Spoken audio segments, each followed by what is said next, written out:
तो गाइस मैं हूं अंकित और आप देख रहे हैं रेसलिंग फैंस नेटवर्क। सबसे पहले गाइस हम लोग अपनी बातों को शुरू करेंगे जे ऊसो से। तो भाई फैंस ने कर लिया है जे ऊसो के ऊपर कंप्लीट टर्न, यानी कि जे ऊसो को अब लोग पसंद नहीं कर रहे हैं बल्कि क्रिटिसाइज कर रहे हैं। एंड अब 50 तरीके की दिक्कतें निकाल के लाएंगे उनके अंदर कि इसे मूव्स लगाने नहीं आते हैं, कैरिज्मा नहीं आता है, यीट के अलावा ये कुछ बोलता नहीं है, this and that and this and that, ये सारी बातें। हुआ क्या कि इलिया ड्रैगनों के साथ मैच था, मैं आपको पहले से ही बता रहा था कि जो फैंडम से वो डिवाइडेड है बिल्कुल 50-50। शायद ज़्यादा लोग इलिया ड्रैगनों को ही चाहते थे कि वो जीते, लेकिन जीत गए जे ऊसो। हालांकि मैं चाहता था कि जे ऊसो जीते, बिकॉज मुझे ऐसा लगता है कि अगर जे ऊसो एक ऐसे सुपरस्टार है जो रोमन को पिन कर सकते हैं, तो इलिया ड्रैगनों क्या है उनके सामने। मैं उस लॉजिक से चल रहा हूँ, मुझे उससे फर्क नहीं पड़ता कि इलिया ड्रैगनों कितने अच्छे रेसलर है कितने नहीं। WWE जो कि वर्ल्ड रेसलिंग एंटरटेनमेंट है, जहाँ पे स्टोरी मैटर करती है, एंड स्टोरी के अकॉर्डिंग जे ऊसो वो बंदा है जिसने रोमन रेंज को पिन कर रखा है, तो वो फिर इलिया ड्रैगनों को नहीं कर पाएगा। सिंपल लॉजिक वाली बात है। लेकिन अब क्योंकि वो इलिया ड्रैगनों को भी पिन कर चुके हैं, तो अब फैंस टर्न हो चुके हैं उन पे। सेमीफाइनल्स में जा चुके हैं जे ऊसो गुंथर को फेस करने के लिए, लेकिन इतने दिक्कतों के साथ जा रहे हैं पूछो मत। अब कुछ लोग कह रहे हैं कि भाई ये हमेशा अपने प्रोमोज के अंदर यीट यीट बोलते रहता है, इसके अलावा कुछ बोलता नहीं है। एक टाइम पे यीट करके ही इन्होंने भाई अपना पूरा फेम बटोरा है, एंड अभी कह रहे हैं ये लोग कि भाई यीट नहीं होना चाहिए, यीट गलत है। यीट की मर्चेंडाइज निकली भाई, मर्चेस इतनी बिकी, लेकिन अब यीट बुरा लग रहा है। उसके बाद भाई इनका कहना है कि प्रोमोज में अच्छा नहीं है यीट के साथ में। उसके बाद रेसलिंग में क्या करता है, सिर्फ एक दो मूव्स लगाता है, फिर वही सुपर किक पे सुपर किक पे सुपर किक, उसके बाद स्प्लैश, मैच खत्म। कुछ भी नहीं है इसके मैच के अंदर। तो बेसिकली बात ये है, मैं बताना ये चाहता हूँ कि फैंस टर्न कर चुके हैं जे ऊसो पे कंप्लीटली। एंड ये कौन से फैंस हैं, ये है अमेरिकन रेसलिंग फैंस, बुद्धिहीन रेसलिंग फैंस भी कह सकते हैं हम लोग। मैं तो पहले से ही आपको कहता हूँ कि इन्हें सीरियस बिल्कुल मत लेना। आई बिलीव कि इंडियन रेसलिंग फैंस बहुत ज़्यादा आगे हैं अगर सेंसिबली किसी चीज़ को सोचा जाए तो। वो कोडी रोड्स के साथ जब तक थे जे ऊसो, तब तक जे ऊसो अच्छे थे, लेकिन अब क्योंकि वो सिंगल कंपेटिटर बन चुके हैं, तो नहीं वो अच्छे नहीं हैं। ये दिक्कत है, वो दिक्कत है, ये दिक्कत है, वो दिक्कत है। यही है भाई, ये है। देख लो भाई रेसलिंग कम्युनिटी की असलियत। मैं तो बहुत पहले से ही बोल रहा था, बेचारे जे ऊसो के लिए बुरा लग रहा है, बट कोई नहीं। अब तो मैं चाहता हूँ कि जे ऊसो फाइनल में भी जाए, फाइनल भी जीत जाए, तब मजा आएगा भाई। IWC का मेल्टडाउन देखने में मजा आता है ना। खैर आगे बढ़ते हैं गाइस, बात करते हैं अगली स्टोरी के बारे में, जो कि वंस अगेन जे ऊसो को ही लेके, लेकिन थोड़ी अलग स्टोरी है। पॉसिबली हो सकता है कि जे ऊसो फाइनल में भी पहुंच जाए किंग ऑफ द रिंग के, एंड अगर वो फाइनल में पहुंचते हैं तो वो फेस करेंगे टामा टोंगा को। यस, पॉसिबली ये वर्किंग प्लान हो सकता है, जो कि लग रहा है कि शायद WWE करेगी। Jey Uso versus Tama Tonga at King of the Ring, King and Queen of the Ring, and King of the Ring tournaments का फाइनल होगा पॉसिबली। लेकिन ये काफ़ी मुश्किल भी है, बिकॉज जे ऊसो के सामने है गुंथर सेमीफाइनल्स के अंदर, एंड उनसे जीतना ये इम्पॉसिबल टाइप की चीज़ हो गई। मैं इसलिए नहीं कह रहा कि उनसे जीत नहीं सकते हैं रियल फाइट में, इसलिए कह रहा हूँ बिकॉज वो रिंग जनरल हैं, एंड पॉसिबली वही किंग ऑफ द रिंग बनने वाले हैं, बिकॉज इंटरकॉन्टिनेंटल टाइटल भी ड्रॉप करी है गुंथर ने। तो यहाँ पे उन्हें जीतना भी चाहिए जे ऊसो से, लेकिन काफ़ी कंफ्यूजिंग है। लेकिन अगर किसी भी तरीके से गुंथर हार जाते हैं, जे ऊसो जीत जाते हैं, then king of the ring का फाइनल्स आपको most likely Jey Uso versus Tama Tonga देखने को मिलेगा। स्टोरी बिल्कुल मैच करेगी, डॉट्स कनेक्ट होंगे, एंड पॉसिबली हो सकता है कि टामा टोंगा को हेल्प करने जे का फाटू आ जाए। मे बी अभी के हिसाब से भाई पॉसिबल है कि जे ऊसो वर्सेस टामा टोंगा हो, लेकिन बीच में अगर कोई खरा है तो वो है गुंथर। अब आपसे मेरा क्वेश्चन है कि आप क्या चाहते हो, कौन जीते, गुंथर या फिर जे ऊसो?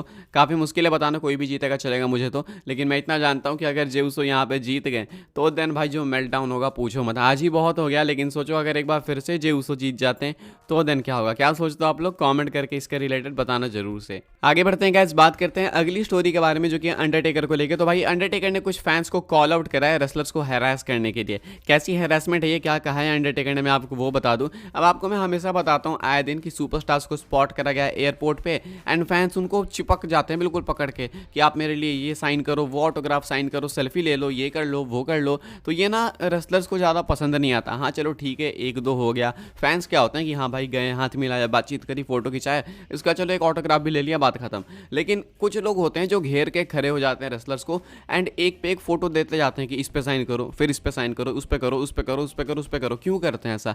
ऐसा इसलिए करते हैं बिकॉज उसको वो जाके बाहर मार्केट में बेच पाते हैं, एंड उससे पैसे कमा पाते हैं। तो बेसिकली वो रेसलर्स को यूज़ करते हैं पैसे कमाने के लिए। अंडरटेकर इसको कॉल आउट करते हैं एंड कहते हैं कि मैं खुद अपने फैंस को काफ़ी टाइम देता हूँ, अच्छा लगता है मुझे, एंड वो डिजर्व भी करते हैं। लेकिन जो मैंने रिसेंटली देखा रिया रिप्ली के साथ इंसिडेंट कि वो एयरपोर्ट पे जा रही है, लोगों ने उसे पकड़ के घेर लिया एंड उसके बाद साइन पे साइन कराए जा रहे हैं, रुक भी नहीं रहे। मैं अभी वहीं पे था, मुझे ये चीज़ काफ़ी डिस्गस्टिंग लग रही थी। मैं चाहता था कि रिया रिप्ली जल्दी से मुरे एंड वहाँ से हटे, लेकिन ये चीज़ मुझे देख के बिल्कुल पसंद नहीं है कि फैंस उसे पकड़ के रखें बिल्कुल वहीं पे कि तुम इस पर साइन करो नहीं तो नहीं जाने देंगे।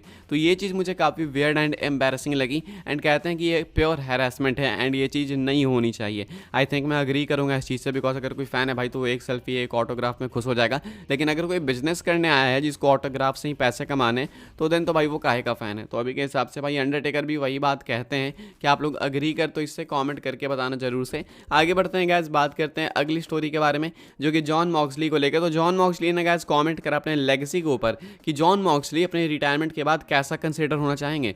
जॉन मॉक्सली कहते हैं कि मैं ऐसा कंसीडर होना चाहूँगा कि कोई मुझे किसी भी लिस्ट में कंसीडर ना कर सके, यानी कि जॉन मॉक्सली एक अलग कैटेगरी बननी चाहिए कि मेरे जैसा ना कोई था ना कोई कभी होगा। तो मैं नहीं चाहता कि मैं किसी और कैटेगरी में फिट इन हूँ, मैं चाहता हूँ मेरी एक खुद की कैटेगरी है एंड जब भी लोग मेरे बारे में बात करें तो कहे कि भाई ये एक एकलौता रेसलर था जो कि आया था एंड एकलौता ही रहेगा। तो ये है जॉन मॉक्सली की इच्छा, जॉन मॉक्सली की ख्वाहिश। अब क्या ये चीज़ पूरी होगी या फिर नहीं वो उनके रिटायरमेंट के बाद ही मालूम पड़ेगी। अभी के हिसाब से जॉन मॉक्सली ये चाहते हैं। आगे बढ़ते हैं गैस, बात करते हैं अगली स्टोरी के बारे में जो कि फ्राइडे नाइट स्मैकडाउन की व्यूअरशिप को लेके।